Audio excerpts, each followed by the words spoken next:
A core team of about 25 employees remained to fulfill the company's obligations to its board and partners, which includes completing Minecraft Story Mode interactive media project for Netflix.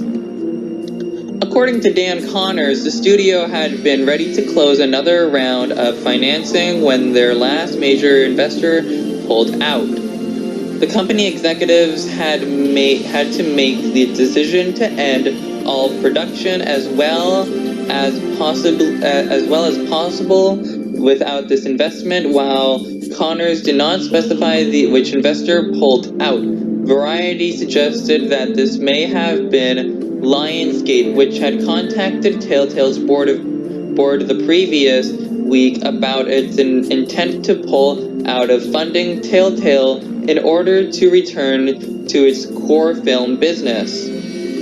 Variety also reported that AMC Networks, which owns the rights to the Walking Dead television series, and Smilegate, a Korean mobile games publisher, were looking to invest in Telltale, but both pulled out the day before Telltale's closure announcement. Dan Murray, president Skybound Interactive, which was working with Telltale for the Walking Dead games, said, "We knew some of the challenges Telltale was facing, but when the new hits so suddenly, everyone was taken off guard."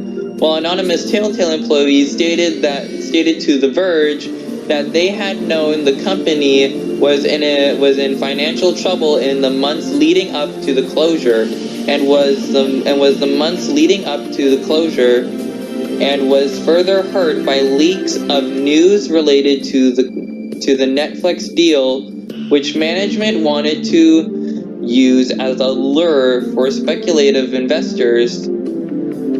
In a press release, Hawley stated, "It's been an incredibly difficult year for Telltale as we worked to set the company on a new course. Unfortunately, we ran out of time trying to get there. We released some of our best content this year and received a tremendous amount of positive feedback, but ultimately, that did not translate to sales. With a heavy heart, we watch our friends leave today to spread our brand of storytelling across the game industry." Pete Hawley, CEO of Telltale. Those who were let go reported they were giving no warning, had to leave the office building within 30 minutes of the company's decision, received no surveillance, and only had a limited amount of time on their healthcare benefits. Melissa Hutchison, the voice actor for Clementine in the Walking Dead games, said that the news came into the middle of a recording session which they had to immediately end. On September 24th, the former staff were allowed to return to the office within a 3-hour time frame to gather any belongings they did not manage to collect in the 30 minutes, following the majority closure decision.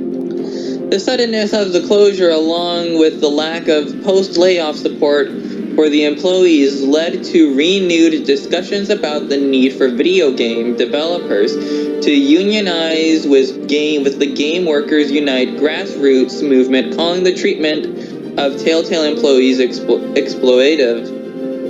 On September 24, 2018, a class action lawsuit was filed by former Telltale employee Vernie Roberts, representing about a total of 275 Telltale employees, alleging that Telltale violated the Federal Worker Adjustment and Retraining Notification Act of 1988, WARN Act, and the more stringent requirements set by California of requiring at least 60 days notification before issuing mass layoffs. Telltale has not officially commented on the status of its in-progress games, including The Wolf Among Us Season 2, Game of Thrones Season 2, and the untitled Stranger Things project.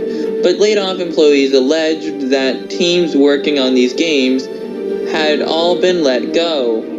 On September 24th, Netflix announced that it has that it is in the process of evaluating other options for bringing the Stranger Things universe to life in an interactive medium. It also confirmed that it plans to go ahead. It also confirmed that it plans to go ahead with releasing Minecraft Story Mode as planned.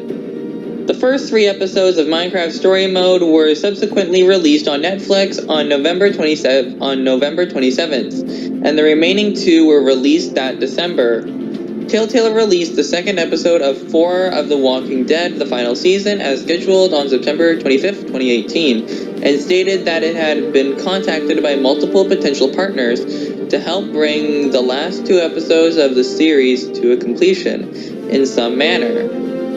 However, while some fans of the series were happy about this news, others, including Cory Barlog, suggested that Telltale should prioritize finding ways to pay the Let Go developers over finishing the game. 2 anonymous sources, speaking to Ethan Gotch of Kotaku, clarified that Telltale was trying to convince potential development partners to hire the staff Telltale had laid off so the staff could remotely finish the 2 remaining episodes of The Walking Dead, the final season. During the 2018 New York Comic Con, Robert Kirkman, the creators of The Walking Dead comic, stated that his production company, Skybound Entertainment, completed negotiations with Telltale to finish off the last 2 episodes of the final season through their Skybound Games division and with the original development team from Telltale. On October 4th, 2018, a narrative designer, Rachel Noel, stated that her team within the Skeleton Crew was also laid off, and that the company were not many people left. And that there were not many people left at the company. Telltale saw assignment proceedings begin on October 11, 2018, working through Sherwood Partners to liquidate all remaining assets. The company remains in assignment as of April 2019. Various digital storefronts started removing Telltale products from their marketplaces by November. And now we come to the present, which is relaunch under LCG Entertainment. Following negotiations with Sherwood Partners starting in February 2019, LCG Entertainment acquired several key Telltale assets, and on August 28, 2019, announced that it was relaunching the company by assuming Telltale Games as its trade name, operating out of Malibu, California, with a satellite studio in Corte Madera, California. Under the leadership of founders Jamie O'Tilley, Chief Executive Officer, and Brian Waddle, Chief Revenue Officer, the new Telltale is set to release the old Telltale's back catalog as well as work on new games based on Telltale-affiliated properties. While licenses for the games and planned games like The Walking Dead and Stranger Things have since reverted to their original owners, the new Telltale retains licenses for the Wolf Among Us and Batman, as well as the intellectual property for Puzzle Agent.